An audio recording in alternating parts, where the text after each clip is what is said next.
하나님 나라에 합당한 사람이라는 제목으로 우리가 말씀 나누기를 원하는데요. 여러분은 하나님 나라에 정말 관심을 갖고 살고 계십니까? 하나님 나라에 들어가고 싶은 마음은 갖고 계신지요? 네. 아마도 교회에 다니시는 많은 사람들에게 하나님 나라에 들어가고 싶으십니까? 라는 질문을 한다면 다 네, 예스라고 대답하시겠죠. 그러나 그 뒤에 한 가지 뭐가 붙을 것 같다는 생각이 들어요. 뭐가 붙을까요? 아직은 그죠? 아직은. 우리가 다 예수 믿고 구원받고 천국 가기를 원해서 우리 예수 믿는다고 하지만, 그래요, 그럼 지금 가실까요? 한다면 아직은이라고 대답하지 않을까, 이런 생각들을 해보게 되었습니다.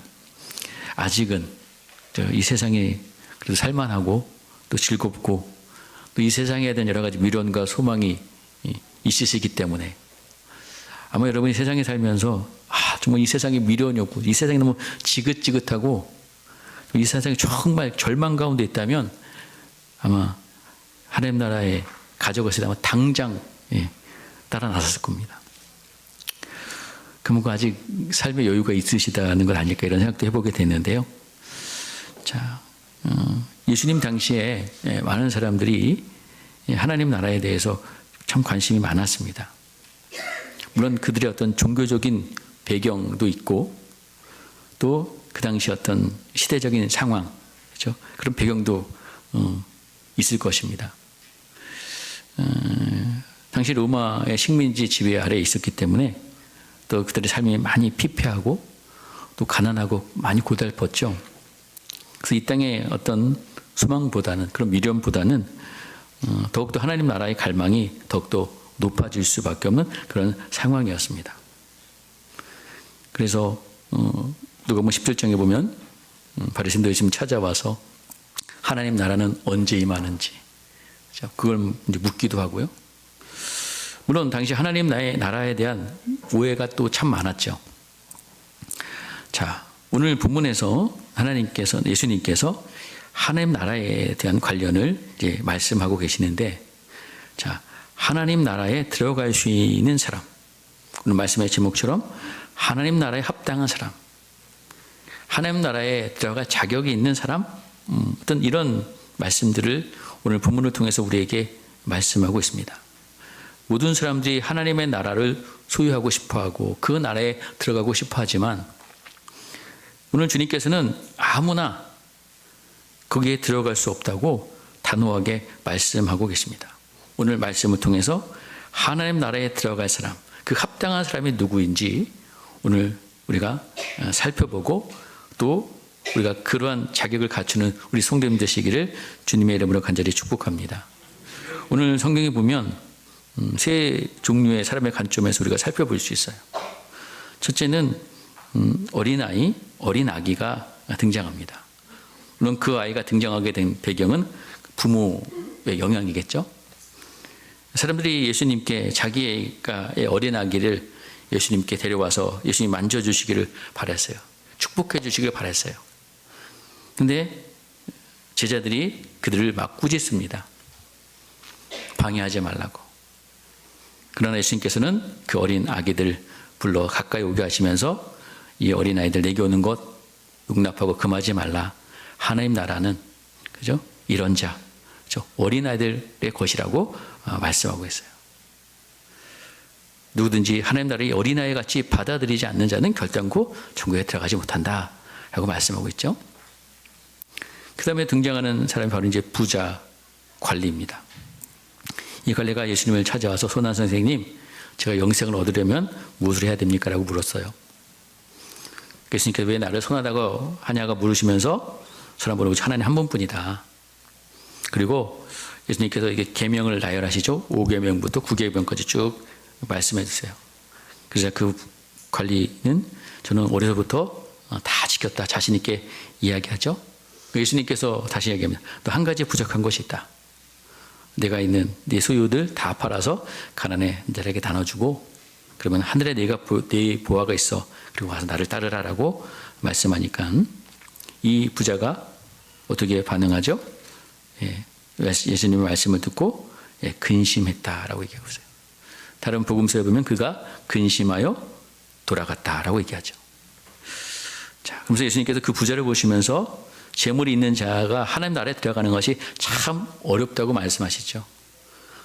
부자가 하나님 나라에 들어가는 것보다 낙타가 바늘구멍으로 지나가는 것이 더 쉽다라고 말씀하십니다.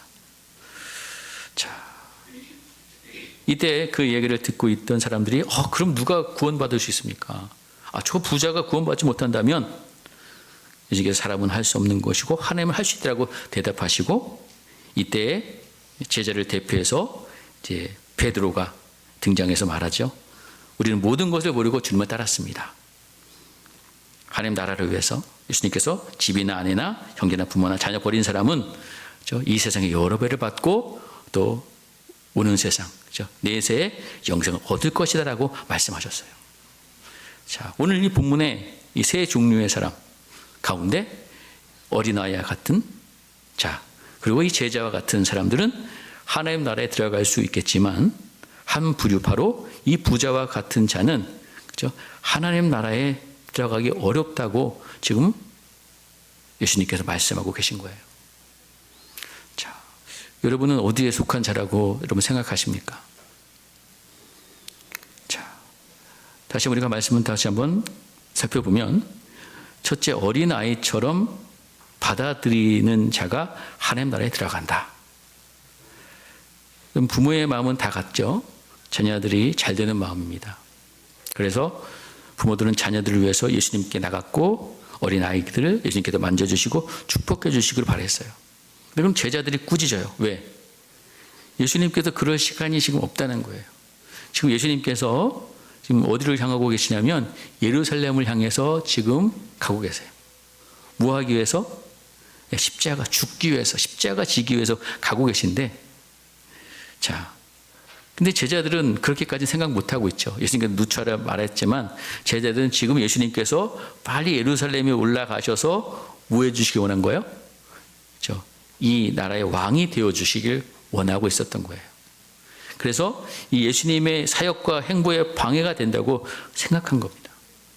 우리가 당시에 이 어린아이들은 사람으로서 인격적으로 온전한 대접을 받는 대상이 아니었기 때문에 이 어린아기들 축복해주고 만져주는 일, 부모들은 원하는 일이 뭔지 모르겠지만 다른 사람들은 전혀 그것이 그들에게 이 유익이 되지 않는다고 생각하고 빨리 한시라도 급히 예루살렘에 올라가서 예수님은 왕으로 등극하실 것만을 그들은 꿈꾸면서 예수님이 지체하지 않도록 하는 것이 바로 이 제자들의 마음이었던 거예요.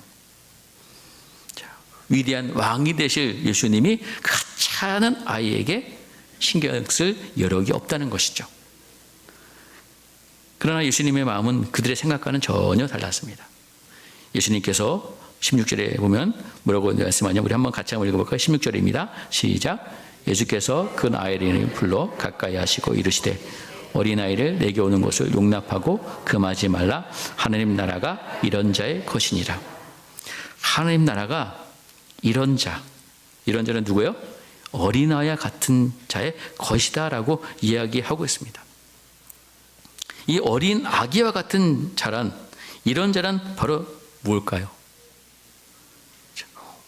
예수님 아니면 안 된다는 거예요. 여러분, 이 어린 아기는 누구만 의존해요? 누구 없이 살 수 없어요. 부모 없이 살 수 없죠. 이 어린 아기는 온전히 부모에게만 의존합니다. 다른 것 안 봐요. 그죠? 오직 부모에게만 의존하는 존재가 바로 이 어린아이. 예수님께서 이런 자라는 것도 바로 그런 의미예요. 예수님 아니면 안 됩니다. 그죠?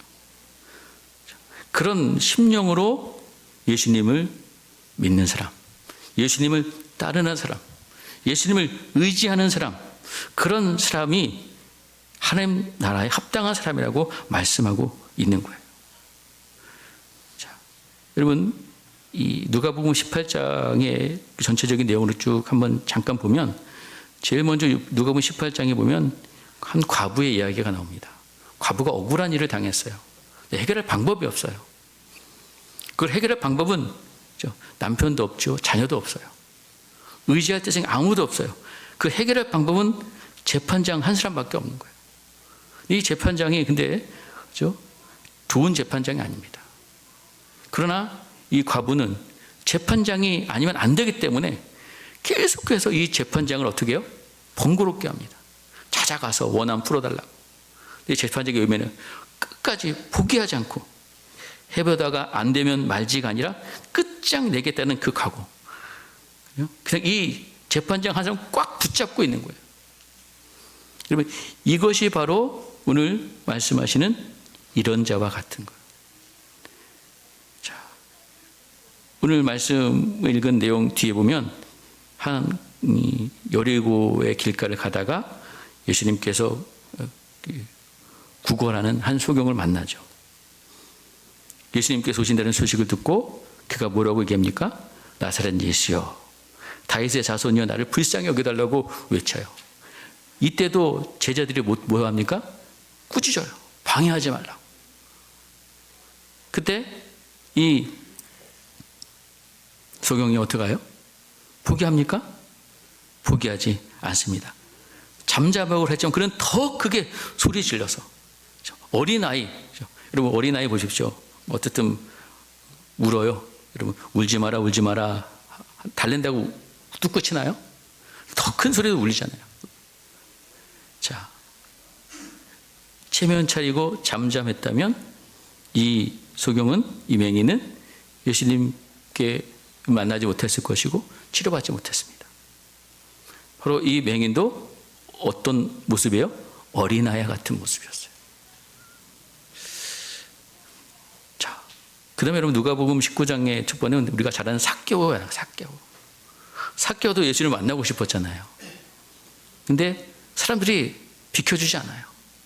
그 당시 삭개오는 사람들에게서 많이 무시당하고 외면당하는 죄인 취급받았던 세리장이었기 때문에. 근데 삭개오는 어디에 올라가요? 우리가 옛날 성경에 뽕나무에 올라갔다고 얘기했는데, 그렇죠? 돌무화과 나무에 올라갑니다. 그럼 이 삭개오의 모습도 어떤 모습이에요? 바로 이 어린아이와 같은 모습이었던 거예요. 주님을 만나고 싶은, 주님 아니면 안 된다는 그런 어떤 그런 마음, 그런 중심. 자, 여러분 오늘 예수님께서 바로 이 하나님 나라가 이런 자의 것이다라고 말씀하고 있어요. 그러면서 다시 17절에 보면 내가 진실로 너에게 이르노니 누구든지 하나님 나라를 어린아이와 같이 받들지 않는 자, 그러니까 어린아이와 같이 그 하나님의 나라를 받들어야 된다는 거예요. 그러면 받들이지 않는 자는 결단코 너희들 뭐예요? 하나님 나라에 들어가지 못한다라고 말씀하고 있습니다. 자, 받아들여야 된다는 거예요. 자, 하나님의 나라를 어린아이들은 받아들인다. 이 받아들인다는 의미가 헬라어로 데코마이라는 뜻인데요. 의심 없이 받아들이는 거예요. 하지만 전적으로 그것을 받아들이는 거예요. 또 우리가 어린아이, 아기처럼 얘기한다면, 그럼 어린아이들이 손에 하나 못 쥐어주면 어떻게 해요? 그냥 꽉 잡습니다. 안 놓으려고 해요. 뭐 하나 손에 쥐면 꽉 잡아요. 그런 것처럼 그냥 그것만 꽉 붙잡고 있는 거예요. 그것만 의존하는 거예요. 하나님의 나라를 그렇게 사모하는, 예수님을 그렇게 믿는 그 마음, 그런 자들이 하나님 나라에 합당하다라고 말씀하고 있습니다. 자, 여러분, 예수님은 이 어린아이 같이 하나님의 나라를 받아들이는 자, 바로 그 하나님의 나라가 바로 예수 그리스도이시기도 하잖아요. 그분을 받아들이는 자, 그분을 의지하는 자, 그렇죠? 절대적으로 신뢰하는 자, 그런 자들이 바로 하나님 나라에 들어갈 수 있다라고 말씀하고 있어요. 이것 아니면 저것이고, 이것 아니면 요것이고, 이것이 아니라는 거예요. 이것밖에 없다는 그 마음, 그 중심. 자, 사랑하는 성도 여러분, 저와 여러분 예수 믿고 우리가 구원받았다면, 그렇죠? 여러분, 우리가 구원받을 수 있었던 것, 우리가 믿음을 주셔서 구원받게 되는 것인데, 여러분, 우리는 그 하나님의 은혜를 기억하면서 우리 하나님의 약속의 말씀을 전적으로 신뢰하면서 우리가 믿음으로 하나님 나라를 소망하면서 작은 우리 성도님 되시기를 주의 이름으로 간절히 축원드립니다. 여러분, 두 번째는 이제 제자들이죠. 제자들처럼 자기의 모든 소유를 제가 그동안 소중하게 여겼던 것들을 다 버릴 수 있는 자, 주님을 위해서 버릴 수 있는 자가 바로 하나님 나라에 들어갈 수 있다라고 이야기하고 있습니다. 자, 그 관리가, 그 부자가 이제 영생에 대해서 질문하는 과정 속에서 이제 주님의 제자가 되기 위해서 이 베드로가 우리는 모든 것을 버렸습니다라고 예수님께 말씀드렸잖아요. 자, 여러분 누가복음 오늘 18장 28절 다시 한번 보겠습니다. 시작. 베드로가 여쭤되 보옵소서 우리가 우리의 것을 다 버리고 주를 따랐나이다. 자, 우리가 다 버리고 주를 따랐습니다. 여기서 이 버리다는 의미가 뭐냐면 법적으로 완전히 갈라서다는 그런 뜻이 담겨져 있어요. 자, 즉 예수님을 따르기 위해서 세상의 것과는 법적으로 이별하고 갈라섰다라는 그런 의미가 여기에 담겨져 있다는 거예요. 우린 더 이상 세상과는 관련 없고 예수님께 모든 소중한 가치를 두었다. 세상에 그동안 가치를 두고 살았는데 그것 이제 관련 없고 끊어버리고 예수님께 모든 가치를 두었다는 의미가 담겨져 있는 거예요. 세상과 법적으로는 이혼했고 오직 예수님만이 우리의 신랑 되신다라는 그런 의미가 여기에 담겨져 있다는 거예요. 여러분, 이렇게 버릴 수 있었던 것은 바로 이 어린아이 같이 하나님 나라를 받아들이는 겁니다. 예수님이 아니면 안 된다는 거예요. 어린아이들처럼 받아들였기 때문에 그들은 모든 것을 버리고 주님을 따라 나설 수 있었다는 것이죠. 오늘 베드로와 제자들과 같이 그렇죠? 세상에 가치를 두지 않고 오직 예수 그리스도께 가치를 두고 예수 그리스도를 가장 소중히 여기는 그 사람들이 바로 하나님 나라에 합당한 자다라고 말씀하고 있습니다. 여러분, 그렇다고 우리가 극단적으로 예수님을 위해서 우리가 모든 것을 버려야 된다. 그렇죠? 이 말은 우리의 삶 가운데 우선순위가 무엇이냐라는 이야기예요. 지금 극단적인 이단들처럼 다 팔아서 다 하나님께 바치고 그런 이야기가 하는 것이 결코 아닙니다. 그렇죠? 우리의 삶의 우선순위. 자, 그럴 때 예수님께서 하나님 나라를 위하여 집이나 아내나 형제나 모든 부모나 자녀를 버린 자는 현세에서 여러 배를 받고 내세에 영생을 받지 못할 자가 없다라고 말씀하고 있어요.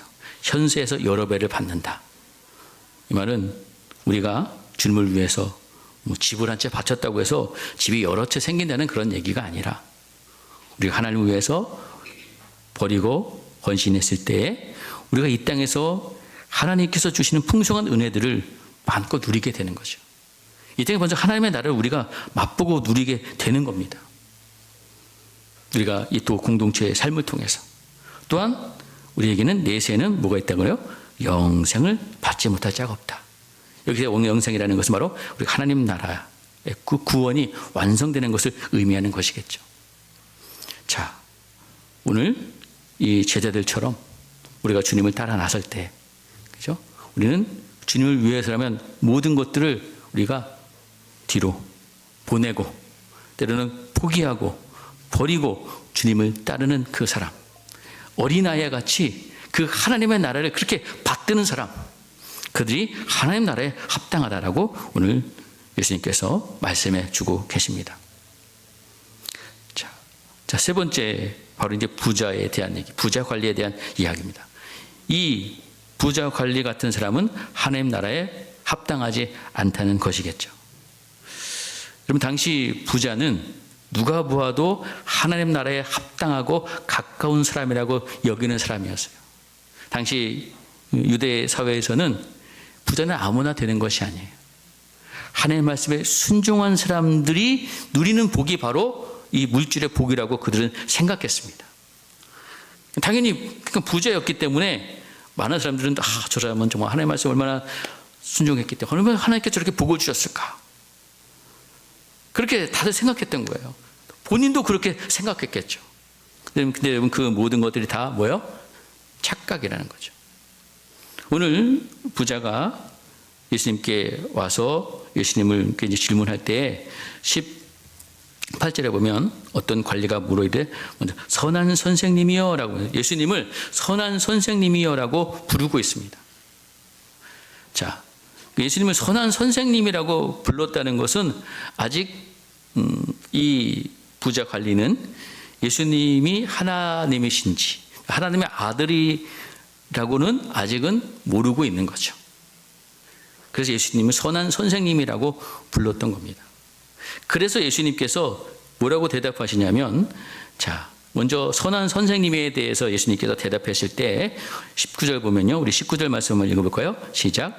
예수께서 이르시되 내가 어찌하여 나를 선하다가 일컫느냐. 하나님 한 분 외에는 선한 이가 없느니라. 이 말씀은 예수님 당신이 본인이 선하지 않다는 말씀이 아니에요. 그죠? 그 말씀이 결코 아닙니다. 자, 내가 어찌 나를 선하다고 하느냐라고 말씀하시면서 선한 분은 오직 하나님 한 분밖에 없다. 그죠? 선한 분은 바로 하나님 한 분밖에 없다는 거예요. 이 말은 뭐냐면 이 땅에는 선한 자가 있다 없다? 없다는 거죠. 지금 이 부자의 관리의 질문에는 이 땅에도 선한 자가 있다라고 생각한 거예요. 그래서 예수님을 선한 선생님이요라고 부른 겁니다. 예수님이 하나님이시기 때문에 그걸 알고 선한 분으로 지금 부르고 있는 것이 아니라, 그렇죠? 이 질문 속에는 이 땅에 사는 사람도 행위로서 착한 일 많이 하면 그는 선한 사람이 될 수 있고 그 선함으로 인하여서 영생을 얻을 수 있다고 그는 생각하고 있는 거예요. 그래서 예수님께서 하시는 이 질문의 대답은 당연히 예수님은 선한 분이시죠. 하나님이시기 때문에. 그러나 여기에 예수님의 이 말씀 속에 숨겨져 있는 말씀은 뭐냐면 예수님 자신이 선하지 않다는 그 얘기가 아니라, 그죠? 하나님 한 분밖에 선한 사람은 없고, 그죠? 모든 사람은 다 뭐라는 거예요? 다 죄인이고. 그렇기 때문에 선한 행위로는 구원받을 사람이 이 땅에 아무도 없다는 이야기를 지금 이 대답을 통해서 말씀해 주고 계신 거예요. 그러니까 무엇을 해야지 영생 얻을 수 있습니까? 이 질문도 잘못된 거죠. 자, 그래서 예수님께서 이어서 대답을 하십니다. 내가 계명을 안 하니 간음하지 말라, 살인하지 말라, 계명을 쭉 말씀하셨어요. 그리고 5계명부터 9계명까지의 내용입니다. 자, 이 계명을 쭉 내라니까 이 부자 관리가 뭐라고 얘기합니까? 21절에 보니까 이것은 내가 어려서부터 뭐요? 다 지켰습니다. 다 지켰다고 자신 있게 이야기하고, 다 지켰다는 이야기는 뭐냐면 우리가 누가복음 18장 9절에 보면요. 어떤 말씀이 있냐면 또 자기를 의롭다고 믿는 다른 사람을 멸시하는 자들에게 비유로 말씀하시되, 이게 지금 이 바리새인들에 대해서 예수님께서 말씀하시는 거거든요. 자기를 의롭다고 믿고 있다는 거예요. 다 지켰기 때문에. 오늘 이 부자도 마찬가지라는 거예요. 자기는 다 지켜서 자기는 뭐라는 자예요? 의로운 자라고 믿고 있는 거예요. 율법으로는 자기는 의로운 자, 흠이 없는 자라고 지금 이 부자, 이 관리는 그렇게 생각하고 있는 겁니다. 그 때문에 이런 사람은 여러분, 하나님 앞에 하나님 저를 불쌍히 여겨주십시오. 저는 죄인입니다. 여러분, 이거는 누구의 기도죠? 세리의 기도거든요.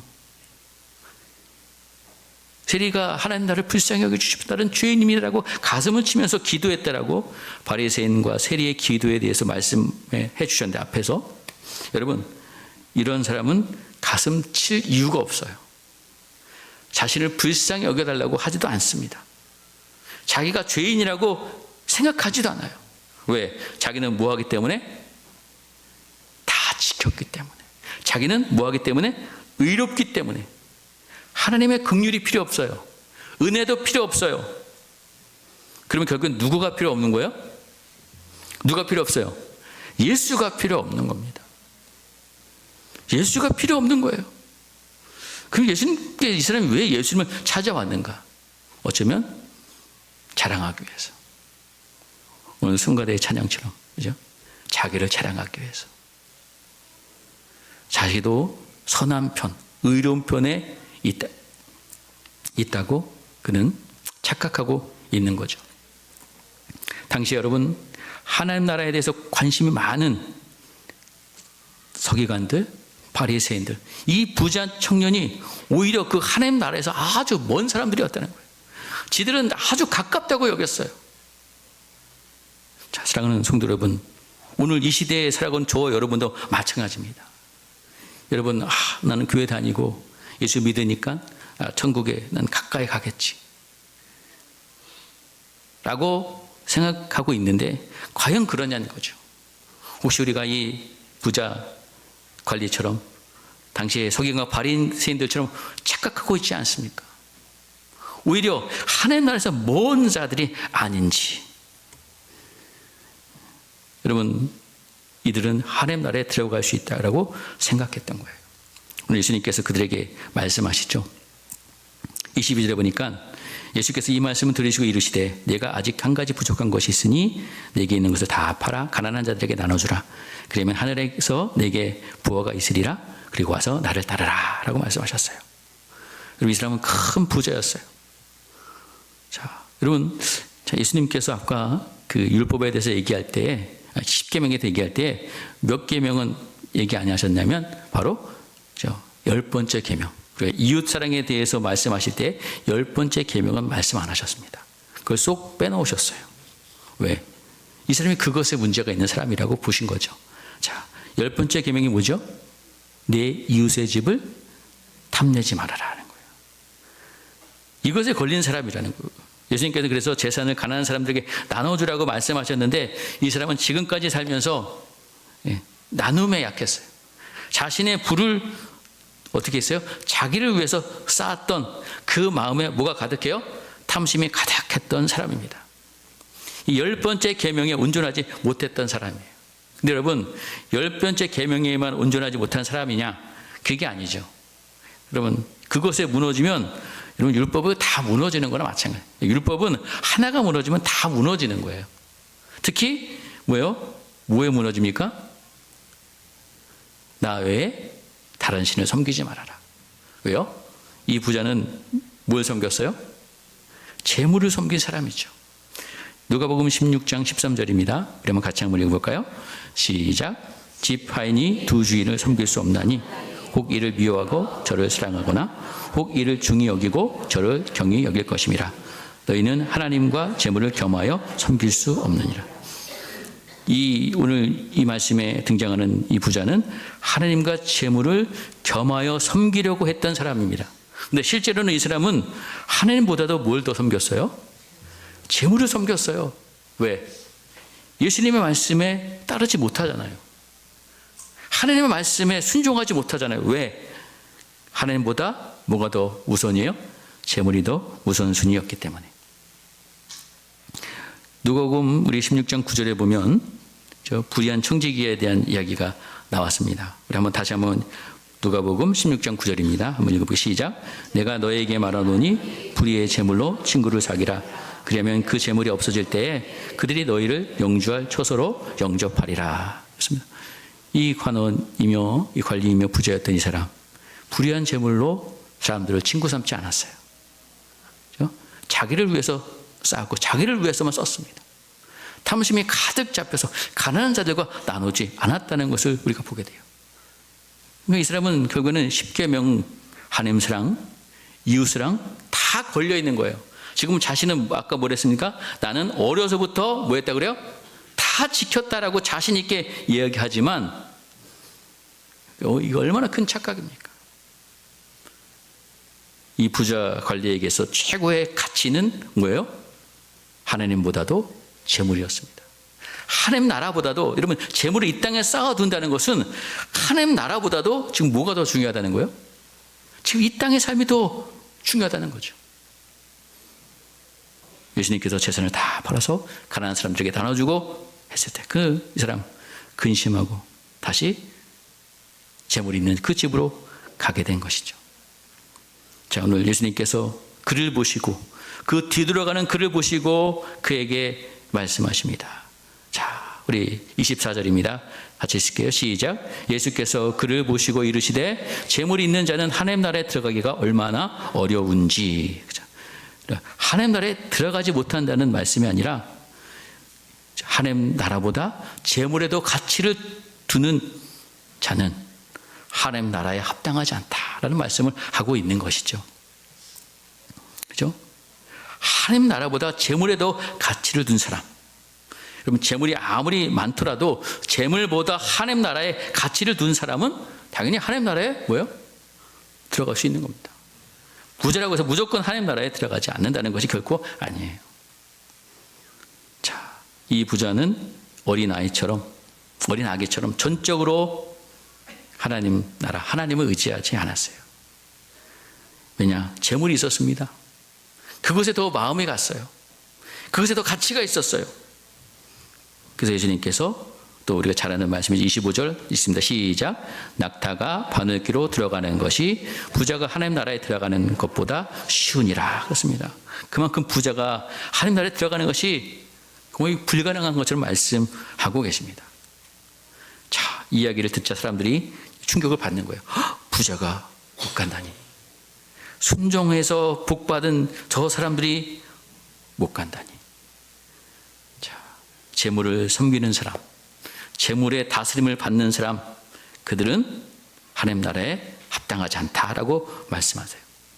그러자 그들이 충격받고 다시 질문하죠. 그럼 누가 구원을 얻을 수 있습니까? 아, 저런 부자, 저런 사람들이 구원을 받지 못한다면 도대체 누가 구원을 받을 수 있냐고 지금 예수님께 질문하고 있는 거죠. 그때 예수님께서 아주 중요한 대답을 하십니다. 우리 27절 또 같이 한번 읽을게요. 시작. 모두 사람이 할 수 없는 것은 하나님은 하실 수 있느니라. 그렇습니다. 사람은 할 수 없고 하나님은 하실 수 있다라고 이야기하고 있습니다. 이것이 참 어쩌면 이 본문의 가장 중요한 핵심이라고 볼 수 있어요. 여러분, 부자라고 해서 구원을 얻지 못하는 것이 아니죠. 재물을 가난한 자들에게 다 나눠준다고 해서도 구원을 얻을 수 있느냐? 그것도 아닙니다. 우리가 잘 아는 나사로가 거지였기 때문에 구원받은 것이 아니에요.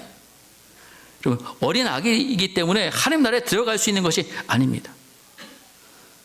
여러분, 주님은 부자 관원만이 들어갈 수 없다라고 말씀하시지 않고 분명히 그 질문에 사람은 할 수 없고 하나님은 하실 수 있다라고 말씀하고 계신데요. 뭐냐면 여러분, 구원은, 하나님의 나라는 사람의 힘과 노력으로 절대 갈 수 없다는 거예요.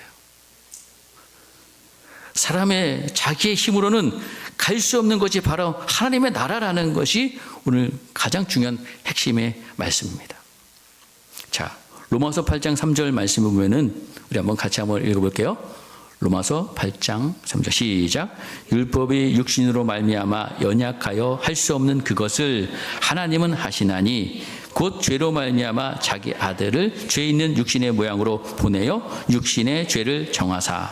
자, 율법이 육신으로 말미암아 연약하여 할 수 없는 것이 있다고 말씀하고 있습니다. 여러분, 그럼 율법이 하는 일은 뭐냐면 율법은 정죄하는 일이죠. 죄를 깨닫게 하는 거예요. 그리고 율법이 하는 역할은 우리를 죽이는 겁니다. 죄로 인해서 우리는 죽을 수밖에 없는 거예요. 자, 그럼 여러분, 율법이 할 수 없는 것이 있어요. 그게 뭐냐면 죄인을 의롭게 하는 것 없어요. 다시 말해, 율법으로 우리가 죄의 문제를 해결해서 의롭게 할 수 없다는 겁니다. 우리를 살릴 수 없는 거예요. 율법은 죽이지. 근데 여러분, 그것을 누가 하시냐면 하나님은 하실 수 있는데 어떻게 하시냐면 말씀하죠. 곧 죄로 말미암아 자기 아들을 죄 있는 육신의 모양으로 보내어 육신의 죄를 정하사라고 말씀하고 있습니다. 바로 하나님께서 그 문제를 해결해 주시기 위해서 누구를 보내신 거예요? 예수님을, 자기 아들을 육신의 모양으로 이 땅에 보내셔서 육신의 죄를 정하사. 다시 말하면 예수님께서 죄 없으신 예수님께서 저와 여러분의 죄를 위해서 정죄를 당하신 거예요. 죄를 지으신 거예요. 죄를 짊어지시고 어디 가셨어요? 십자가에 달리신 거죠. 자, 여러분, 이것이 바로 하나님께서 하시는 일이라는 거예요. 사람으로는 할 수 없지만, 율법으로 안 되지만 하나님은 하실 수 있다. 바로 예수님께서 우리를 대신해서 정죄 받으시기 위해서 지금 예수님께서 지금 십자가를 지기 위해서 예루살렘으로 가고 계신 것입니다. 자, 사랑하는 성도 여러분, 사람은 할 수 없지만 하나님은 할 수 있어요. 하나님은 모든 사람을 구원하실 수 있는, 여러분, 예수님은 모든 사람을 구원하실 수 있는 분이시라는 것을 우리는 기억해야 될 줄 믿습니다. 우리가 그 은혜로 우리가 예수 믿고 구원받아서 하나님의 자녀가 된 것 아니겠습니까? 자, 여러분, 부자가 구원받는 것, 인간의 힘으로 불가능하지만, 그러나 부자도 예수님의 은혜로 구원받을 수 있다는 것이. 자, 누가 하는 것이다? 하나님이 하신다는 것. 하나님만이 할 수 있다는 거예요. 이 모든 것이 하나님의 은혜로만 되어진다는 것을 오늘 성경은 우리에게 말씀해 주고 있어요. 우리를 위해서 고난당하시고 죽으시고 부활하신 그 예수님의 그 은혜, 지금 그것을 이루시기 위해서 예수님께서 지금 예루살렘으로 향하여 올라가고 계신 것입니다. 여러분, 하나님의 나라는 그래서 탕자도 들어갈 수 있어요. 죄인인 세리도 갈 수 있고요, 거지 맹인도 갈 수 있고요, 세리장 삭개오도 갈 수 있고요, 다 갈 수 있다는 거예요. 죄인인 우리도 오직 죄를 위해서 죽으시고 부활하신 예수님을 믿으면 우리도 갈 수 있다고 오늘 성경 우리에게 말씀해 주고 있는 것입니다. 사랑하는 성도 여러분, 이 예수님, 우리를 위해서 십자가 지시고 부활하신 예수님을 여러분의 구주로 믿으십니까? 그 믿으십니까? 그럼 여러분, 우리는 이제부터는 이 어린아이처럼 그 하나님의 나라를 받아들여야 돼요. 하나님의 나라를 사모해야 돼요. 또 이 제자들처럼 내가 이 예수를 위해서라면 모든 것을 버리고 포기할 수 있어야 됩니다. 자, 여러분, 예수님께서 그래서 삭개오도 구원하시는 이야기를 우리에게 들려주신 것이고, 그리고 누가복음 19장 그 삭개오 이야기 다음에 보면 열 문화의 비유가 나와요. 주인이 종들에게 문화 하나씩 나눠줍니다. 그리고 내가 다시 와서 내가 결산할 거야. 너희들 내가 올 때까지, 내가 왕위를 받고 들어올 때까지 열심히 장사해서 이 문을 남겨라라고 문화를 맡기고 갔거든요. 자, 누가복음 19장 13절 말씀 보면은, 우리 한번 같이 한번 읽어볼게요. 시작. 그 종 열을 불러 은하 열 문화를 주며 이르되 내가 돌아올 때까지 장사하라 하니라. 자, 종들이 열심히 장사해서 열 문화 남기고 5 문화 남겼지만 달란트 비하고 좀 비슷한데 조금 달라요. 근데 한 종은 장사하지 않았어요. 그냥 수건에 그냥 쌓아두었어요. 묻어둔 거죠. 그래서 악하고 게으른 종이라 심판받는다고 얘기하고 계시거든요. 자, 이제 우리가 하나님의 나라를 사모하면서, 우리가 그것을 그 나라를 사모하면서 그것을 받아들이면서 예수님을 나의 왕으로 섬기는 그런 하나님의 자녀요 백성들이라면, 이제 우리는 하나님의 말씀의 약속의 말씀을 잘 듣고 순종해야 돼요. 열 문화는 순종의 비유를 우리에게 보여주는 겁니다. 주님 오실 때까지 우리는 뭐 해야 돼요? 자, 주인이 장사라고 그랬거든요. 그 장사가 뭐냐면, 자, 누가복음 16장 9절 말씀 다시 한번 읽어보겠습니다. 시작. 내가 너에게 말하노니 불의의 제물로 친구를 사기라. 그리하면 그 제물이 없어질 때에 그들이 너희를 영주할 처소로 영접하리라. 자, 똑같이 종이 문화를 준 것, 또 주인이 문화를 준 것과 주인이 청지기로서 제물을 맡긴 그 청지기의 얘기거든요. 그 제물을 가지고 친구를 사귀라는 거예요. 불의한 제물로 친구를 사귀라. 여러분, 바로 이것은 하나님께서 우리에게 주신 사명과 연결되어 있어요. 어떤 사명입니까? 영혼 구원하는 사명입니다. 사람을 살리고 세우는 사명이에요. 사도행전 1장 8절이죠. 성령이 임하시면 뭐라 그래? 내 증인이 되라. 그리고 예수님께서 승천하시면서, 그죠? 하늘과 땅의 모든 권세 내게 주셨으니 그러면 너는 가서 모든 민족을 제자 삼아서 아들과 성령의 이름으로 세례를 주고, 그죠? 내게 부모 모든 것들 가르쳐 지키게 하라. 세상 끝날까지 내가 너와 함께 하시리라 말씀하셨어요. 이 말씀 우리가 지키는 거예요. 그 말씀에 순종하는 거예요. 맡기신 이것, 그죠? 열심히 장사해라. 열심히 제자 삼아라.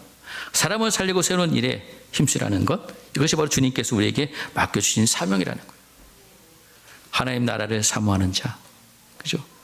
거기에 들어가기 합당한 자는 주님께서 다시 오셔서 그 하나님 나라를 완성할 때를 기다리면서 준비하고 끼어 있고 그 맡겨진 사명에 순종하는 그런 제자로서, 종으로서 삶을 살아가야 된다는 것입니다. 여러분, 예수님께서 왜 오셨느냐? 다시 말하면 사람의 힘으로 되지 않기 때문에, 오직 예수 그리스도의 은혜로 되어지기 때문에 오신 것입니다. 자, 여러분, 우리가 이제 예수 믿고 은혜 받은 우리들, 우리가 어린아이처럼 주님을 온전히 전적으로 의지하는 그 하나님 나라를 온전히 사모하는 심령들이 되시기를 주의 이름으로 간절히 축복합니다. 예수를 위해서라면 내 모든 것들 내가 버리겠습니다. 내려놓겠습니다.